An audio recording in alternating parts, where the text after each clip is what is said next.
Hi, my name is Sabrina Rodriguez. I'm a hooper from Alhambra, California.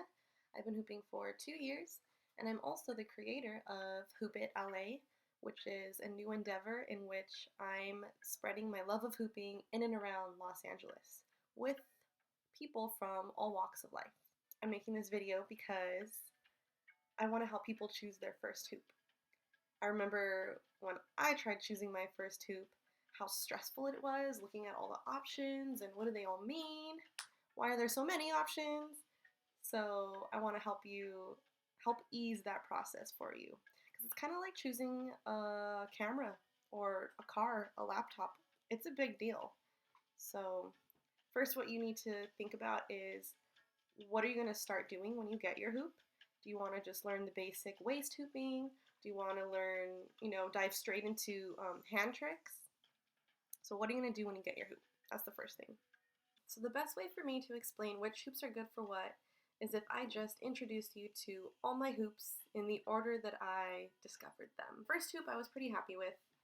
As you can see, it's even thicker than my thumb. So this is about an inch tubing, if I didn't already say that. And it does come up to my navel. I believe it's about 35 or 36 inches. So this hoop was great for your basic waist hooping because the heavier the better when it comes to that. Hopefully I don't knock anything down in my room. So it was good for this kind of stuff. I believe I even learned shoulder hooping with this. And you won't be able to see it, but I did some knee hooping. That's the one thing that hurt with the heavier hoop. It was a bit too heavy for my knees. I did learn the vortex, the weave, and isolations with this hoop. But let me tell you, it hurt. I would be sore the next day or even just that night because this hoop is heavy. Even to this day, it requires a lot of strength.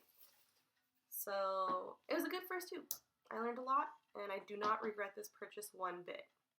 So then I bought my next hoop, my second hoop, and I decided to go a little bit smaller because I was getting a little bit more advanced, but not all the way, right?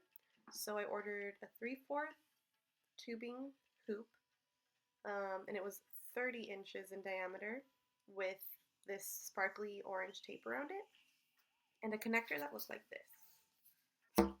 Connector like this. Pop, opens, right? And what I realized with that hoop was tape is not good for beginners because I was dinging it around a lot. Like it would just get hit on every little thing that was near me. The only place that was okay to hoop with it was on the grass. Other than that, it would peel. It would start to peel like this, and that hurts because it's such pretty tape, and you paid so much for it, and like it hurts emotionally, but also when you're using it, it just feels. It doesn't feel good. So tape is not good for beginners.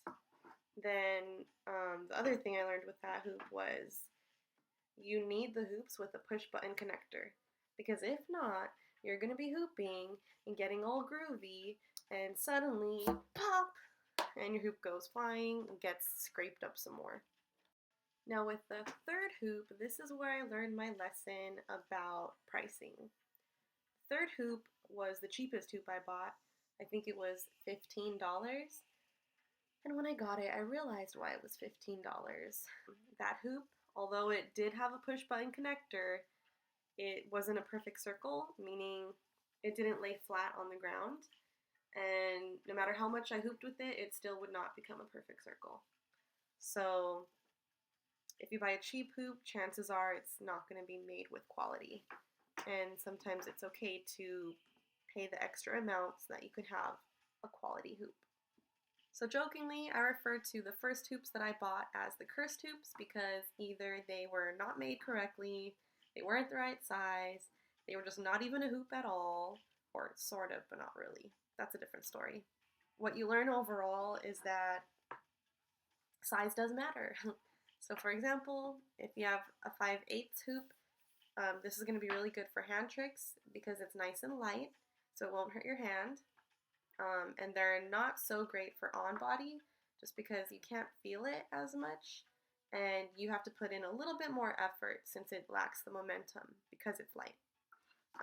But again, nothing is impossible with these hoops. It just requires different movement or just more experience, I guess.